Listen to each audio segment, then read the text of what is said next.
Hey everybody, welcome back to another episode of FSIDFS Fantasy NASCAR Picks. I'm your host, Megaro31. I apologize, I didn't get a truck video out or Xfinity video out after I made the parking lot video for the duels, which came up really good. Uh, for me, I got really sick, had a fever, could barely talk, so hopefully I won't cough through this too much. But I want to bring you definitely the Daytona information. I'm sorry it's a little bit late, but hopefully you get to this and help you with your lineups. Just remember the race moved up an hour because of weather. And I'm gonna do more than just go through like the normal like drivers and stuff here because everybody knows what the cash build is. I got a lot of good feedback from the duels where we broke down like manufacturers working together. And I'm gonna do that for to help you build some GPP. So maybe you can take down that top GPP there today and win some big money start the season. So it's been going really well between the clash, between the duels, between Cup or not Cup, the truck race and Xfinity. I do play light. I only play like maybe up to like $50 in these. I play usually the Chrome Horns. I throw one shot in the biggest GPP, but I play a lot of the multipliers. Like my favorite one that I've like banked on is that like $1 20 entry max. Um, I usually throw my like most conservative cash line in there. If there's like one driver that I'm iffy on, I'll split it like $10, one with the driver in, one with the driver not in. Um, and it's been very, so I'm up $500 so far. And again, like I'm not a major um a gambler. I'm like here. I play. I enjoy this. I enjoy helping you. And most of my time before lineup lock, I can't afford to play a lot of lines because like my job at FSI is to help. So like I'm answering questions and stuff. And if there's late news, I want to get it out to our subs versus like trying to change all my own lineups because that's very selfish. If people are paying me for information, I want to help them get it to them first before I take care of my own stuff. So again, I can't afford to play a lot of lineups. Um, I want to try to get the information out to people versus trying to change all my own lineups to get things going. So, anyways, enough about me. Let's get to the content here. So, if you're new to this type of super speedway racing, place differential is king here. Usually in like smaller tracks where there's more laps, you want to try to find dominators. Um, so there's no purple dominators listed here because fast laps and lead changes change so much throughout the race that nobody really usually captures enough. Plus, it's a 2.5 mile track. So like it if you have like a half-mile track where in 500 laps and those things add up quickly, but here it really doesn't amount to a ton. So I kind of like negate that factor and you're really looking for place differential and and finishing position helps here. So in cash, what you really want to do, I mean, it's really not a true cash because it's a high variant sport, and this is even a more high variant track. It's like throwing everything in a blender. But again, you want to play plays in the back, so we'll talk about that. It's the Cup Series, so the cars are pretty much all even, and the drivers are pretty good. There's a couple that I'm a little bit iffy on. But in the truck series and the Xfinity series, you have a lot of drivers you can cross off because equipment might break down or just their skill is just not there to know how to race or experience to race on a super speedway and not like end up causing a crash or wrecking themselves in a single car incident. So that's what we have there. So that's rule number one is you want to pretty much go for place differential over trying to figure out who's going to lead the most laps or anything like that. In GPP, if you nail the winner like the people did for the optimal lineup for Xfinity and got Jesse Love, who started ninth and then got the right place differential cars, that's another thing too. But those who just picked place differential ones, cash and did pretty well in the Xfinity and truck race. So the next thing is play light because again, I said it's a high variant thing. Like again, I only pay like up to $50, where normally I might pay 100 or 200 on a NASCAR um, weekend, and mostly it's double ups in cash. I'm pretty conservative. I take some shots if I really like a lineup. There's some times where I'll take like a 20 max and enter it, and I'll have my core drivers and then rotate in like who I think is going to be the dominator. But you don't have that in this case, so you don't have to worry about that here. If you play on FanDuel, it's completely different. You are looking for finishing position and you get bonus points for laps needed. So you don't want people that are going to wreck out early. So that's where you really want to try to take more of the top of the field and because place differential doesn't matter as much. Where like the winner um, on FanDuel could be in the optimal lineup, the winner in DraftKings here, if it's like Chase Briscoe or Cindric who start like in the top and have no place differential, but only get like the 45 points for finishing position, it might not be enough because if like Martin True actually starts 39th, finishes 10th, then a little over ninth. So he hits 30 place differential points and it's probably about like 30 for finishing position. So that's going to give you, I'll look it up quick here. Bonus finishing position for 10th place is 34. So he'd have 64 points. So, much better, better play there. But on FanDuel, it would be better to have like the winner. So just some thoughts there. I'm going to cover more DK going forward. The other thing with DraftKings is build a lineup that you like for these types of race. Don't be afraid to leave money on the table. 10,000, 15, $20,000. If you have a lineup that you like that you think is good and conservative and can get you some good place differential, go with it. Don't worry about trying to spend all your money. Not the race to do that in. Okay, so there's ground rules. So here's the board here. And looking at the top 10 in cash, you really don't want to play any of them. Briscoe, I think, is going to be a fade for me. The only ones that I have listed, I have upside dominators. They're not ones I'm looking to leave the race. I'm just using the upside dominator tag here just to tag the five people that I think could potentially win this race that are starting in the top 10. And that would be Hamlin, it would be Busher, it'd be Byron, who won last year, Bubba Wallace, who's won it at Daytona before. I don't think he's won the 500. I think he won the summer race. And I think he's won Talladega too. So he's pretty good at super speedway and Cindric, who won in his rookie year and had like a really, and he won the duel. It has looks like he's got a pretty dominant car if he can keep it clean. So those are the ones I consider playing the GPP. I'd pick one of them and then I would stack them with guys in the back, the prime plays or whatever cash plays or conservative plays. That's how I'd probably play out GPPs. Pick out who you think are going to win and then take place differential. That's how it worked out for those who actually love and place differential in the Xfinity race. That's what really paid off. So I'm fading Briscoe. I'm fading Jones. I just don't think Legacy, like he did well in the duels and qualifying and stuff, but I just don't think that he's going to be able to like stay up there. Ty Dillon, again, like he's just been a marginal driver. And Cullig at one point was good on super speedways, but I just don't really see anything that really sparks joy in me here. Chastain's a wild card. He's one that like would like to get out there and lead and be up front and be aggressive. And a lot of people don't like to lead this race. Someone like to like go in and hang out in the back. So don't freak out if your drivers are are not doing well until like the third stage because it's so easy to move up here and pass through people. And if people get a penalty and like pack positioning here is not imperative because if you can line up well and know what you're doing and tires like help, but they're not as good as like on some of these tracks we have a ton of fall off either. So it is easy to make your way through the field if you know what you're doing. So don't freak out if like Kyle Busch or Truex or like some of the guys that have a propensity to get speeding penalties on pit road or somebody loses a tire goes into the infield and then they have to go through a pass through.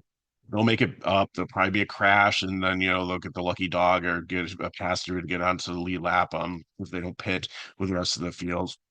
Sometimes this also turns into a fuel mileage race, especially if there are a lot of crashes toward the end. And we've seen it be a race of fuel attrition too. So um, we'll get to that in a little bit. But looking at the top 10 here, uh, I think that the upside dominators, the ones, Logano's another one that I really like. So I think that he is somebody that I'd put my GPP lineup if I'm taking some shots with some guys higher up. And it's going to be more of like a stacking Ford. The Ford's going to be my favorite manufacturer build. But I'll get to that after I finish going through the cash. Um, so again, just to review here, Cindric, Wallace, Byron, Busher, or Hamlin, I think have the best shot to win. So I'm fading the other ones up there. Chastain is interesting too because he usually stays out in the front of the field, which again, if like he's blocking too much, he can get wrecked. But then again, he kind of avoids wrecks behind him.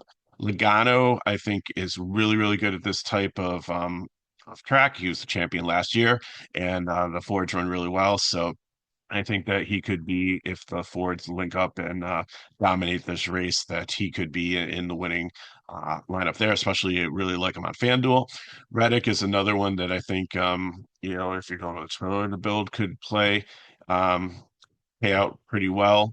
LaJoy, Allmendinger, and Gillian, I think, are going backwards. I think they're going to lose place differential and have negative, not negative points, but there's the BK projection for them is in the teens for me. So I just really don't like that. Austin Dillon has been really good at super speedways, but just recently hasn't been great. We'll see how he does here. So it's a GPP because too many question marks, not enough answers.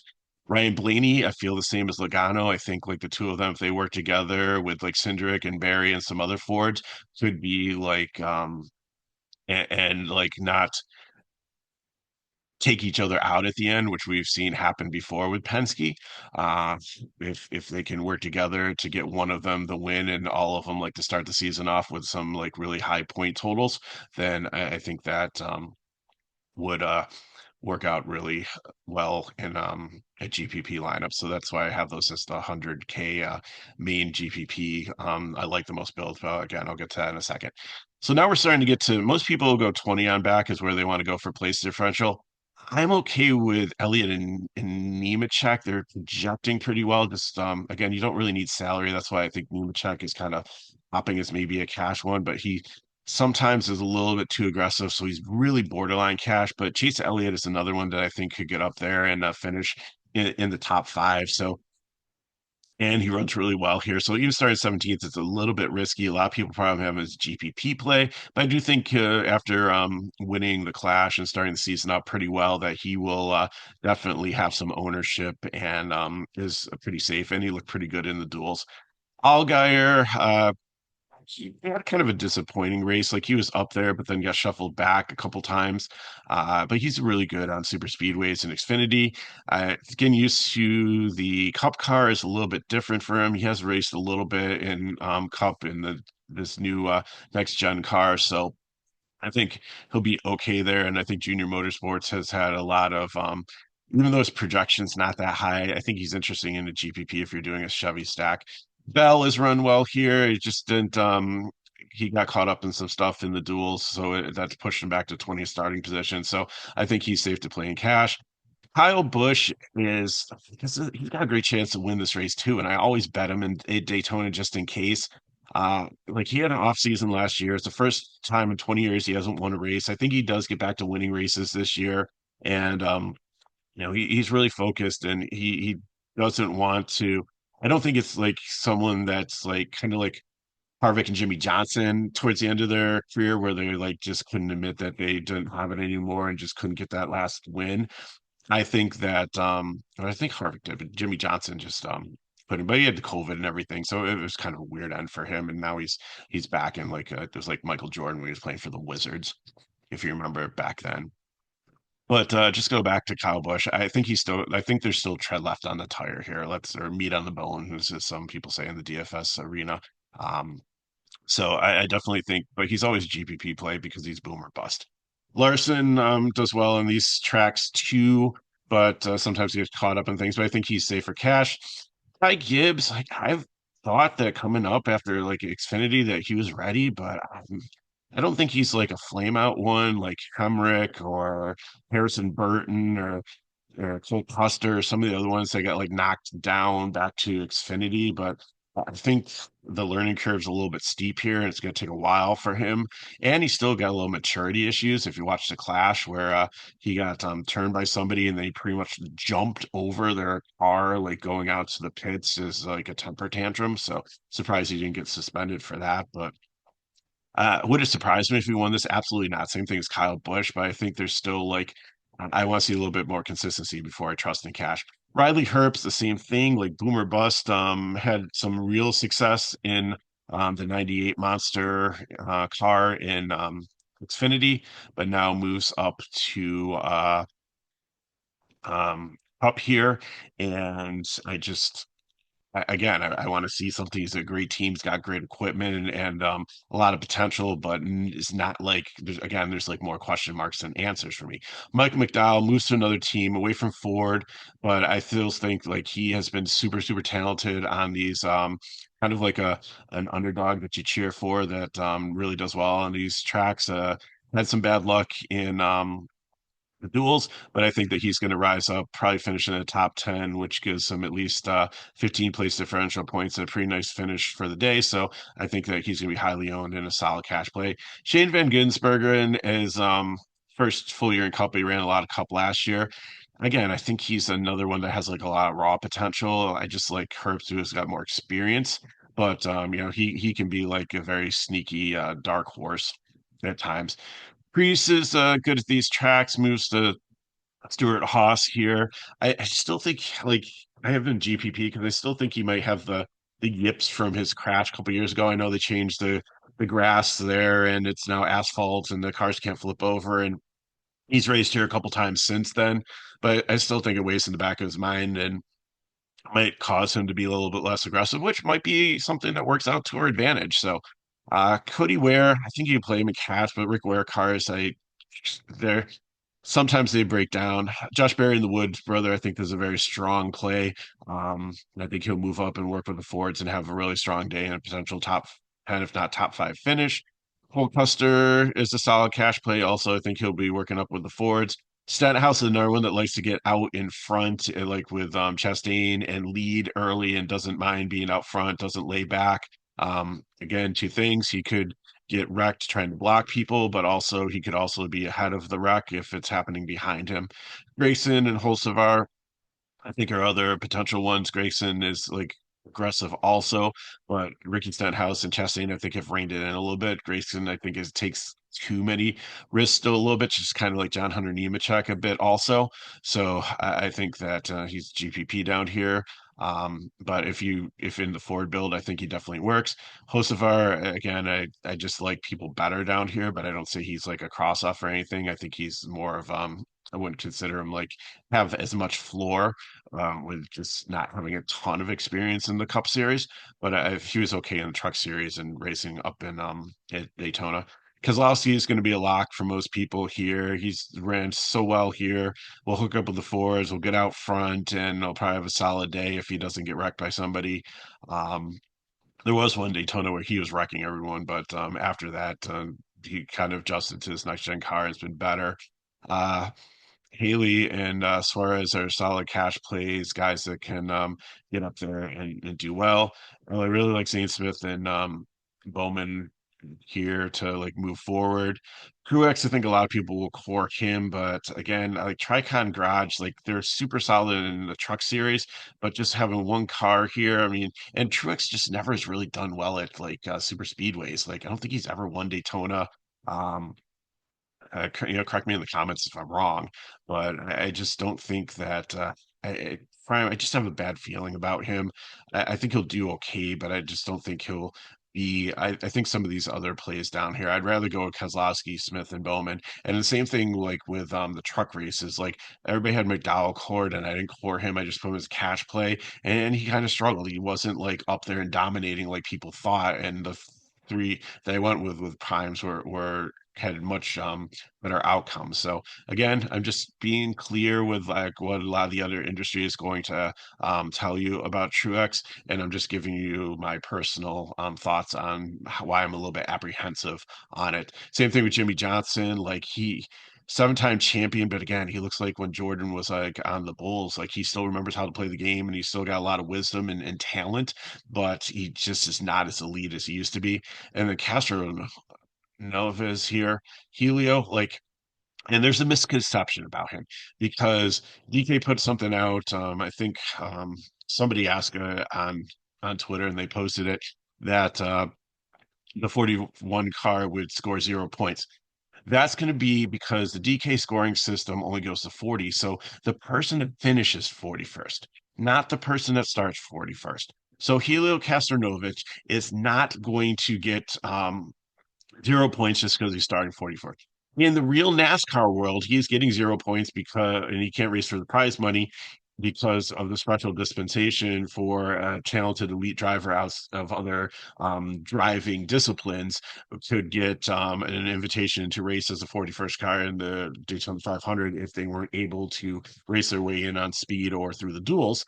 So in the real world, he gets no, but if he like moves up to 21st place, then he's going to get 20 DK points and whatever. The car that finishes 41st is going to get zero DK points because it's not in their scoring system. So whoever finishes dead last gets zero, um, and they'll get the negative place differential. So, if Castronovich is the first one out, which I predict is very likely just because he struggled in this car. He really hasn't driven. Or like this before, he hit the apron and it shot him up into the wall. Like it seemed like a real like rookie mistake. And I think that it looked like he was struggling even before that. I think that he's probably going to be the first one out of this race unless something bizarre happens really early on before he can take himself out of the race. So I have him as a GPP just because he's the last car and he's got a ton of potential if he does advance and he can figure it out. I know they had some more practices and this car is like rebuilt too. So like all the other track house cars crashed, but those cars should be very similar. So Chastain and Suarez should be fine in theirs, but Castro Neves like they cobbled together like in Frankenstein a car. So, and I'm not really worried about the other ones. I know some of these other cars were rebuilt, and some people went to backup cars also for the 500 just after what happened with the duels. I think I saved the list here. So, just those in backups are going to be Larson, Bowman, Herbst, Haley, Suarez, Shane Van Gisberger, and Gibbs. They're all going to drop to the rear field. It means absolutely nothing. Do not worry about it. Keselowski, Kasanovic, Ware, Zane Smith, Custer, Stenhouse, and Briscoe were all fixed. I'm fine with that. I think that they'll be okay. Like they have plenty of time to work on them and everything. They should be good to go. It's body damage. They're like Lego sets. They just pop the parts off. They pop the new parts on. It's like if people had more mechanical issues. Plus, they were able to have a couple like a practice at least after to address like any other mechanical issues. So I'm not saying that no mechanical issues will happen, but I think it's going to be less prevalent than in the truck series where they had no practice or whatever because it's rained out, and Xfinity where you saw some issues, especially with Austin Hill yesterday. So okay, so that does it with like what the cash is. So let's just quickly look. I'm going to bring up another column here. Let's look at what it would look like if we just go by manufacturers. So if you're going with a Toyota build, then here's how I like them to finish if they're working together. I think Hamlin, Wallace, and Reddick and Bell would be the top four, followed by Briscoe, Jones, then Gibbs, Truex, Nemechek, Herbst, and Jimmy Johnson. If these guys are even in there towards the end, like these four, but I think these ones are the solid ones. Like if you're going, I don't know if salary wise you can fit in, but I wouldn't recommend like going like with just like these six here. What I would recommend doing is taking like the top three or four and putting in place differential ones. So if you think like Truex can hang with them or Jimmy Johnson can hang with them, then put them in. If a Toyota group goes out there and works together and was able to have the best his strategy and win the race, then their place differential plus these finishing positions should get you there. So that's what my build is for Toyotas. Let's look at the Chevy one. So I think the Toyota would be the second likely. Chevy, I think, is going to be the third likely. And like I said, I'm not a huge fan of Ford in real life, but for this race, I think that they're going to be the best ones, and they have been. So I think Elliott or Kyle Busch have the best chance of winning with McDowell up here. Chastain, Byron, Larson, Bowman, Dillon, Suarez, Stenhouse. I think that's a solid 10 up there. And then the rest of these ones I think are okay, but again, like where Casanova, Dylan, Vance Gisbergen, I'm kind of skeptical here. But again, the same thing here. These ones, this is a nice core up here if you think Chevys can do it, because like you get some nice place differential also with the finishing position. And like you throw Bowman in there, you throw Suarez in there, and you throw in like Haley or Stenhouse in your lineup, and you've got some floor for place differential. You've got some really nice finishing position up here, and actually makes a pretty solid line if the Chevys are able to pull it off. I think it's the third most likely scenario, but I wouldn't completely rule it out. Because I haven't seen anything like all the manufacturers. There's been years past where like, oh, the Toyotas look really dominant or the Fords. This year, I think it's pretty even. Okay, so let's go to the Fords. So I do think, just experience wise, have the slight edge. So um, I think it's a toss up, but I'm going to go Blaney as the one who wins here. It could be him or Logano or Cindric. I think they're all really close. Brad's up there, and Barry makes it. This makes a solid top five. Again, you have some nice place differential with Kozlowski and Barry if you mix it in there. It's really risky to play Cindric, so I'm fine if you drop him out and just go with Blaney, Logano, Kozlowski, and Barry, and then take some of these place differential guys here like Zane Smith, Custer.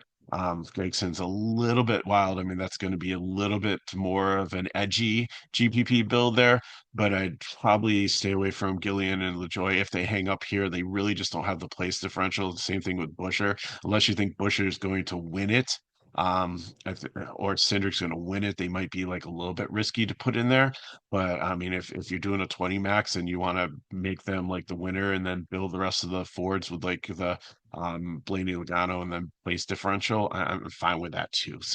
So I got for builds for you. So thanks for watching. Appreciate it. So if you have any questions, put them in chat below. Hit me up, Megaro31 on Twitter or X. I will be back next week. I'll maybe try to do a preview of like all the series if I can get to it, but I haven't looked to see if there's practice and qualifying, but I'll either do a speculation video for anything that they have for next week. I can't remember if like Trucks Xfinity and Cup I'll race next week. I believe they're going to Atlanta, or if it's just like two of the three series, but there will be videos.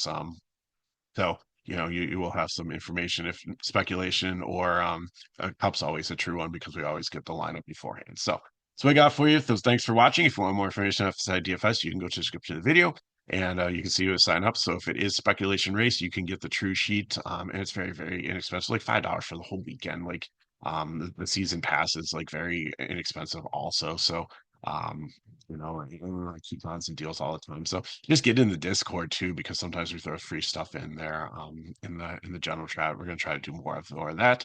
Plus, we play other DFS sports. We got an elite soccer program with Carly.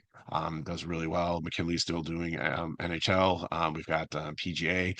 We do quite well with that also, and I'll be having Major League Baseball coming up soon. Actually next week, like start spring training, so we'll start to have coverage of that starting next probably Thursday or Friday. I think there's a showdown Thursday, and then there's like you start having like slates on Friday. So that's coming up. So thanks for watching. Good luck in your contests. Again, play light and enjoy, and I'll see you next time.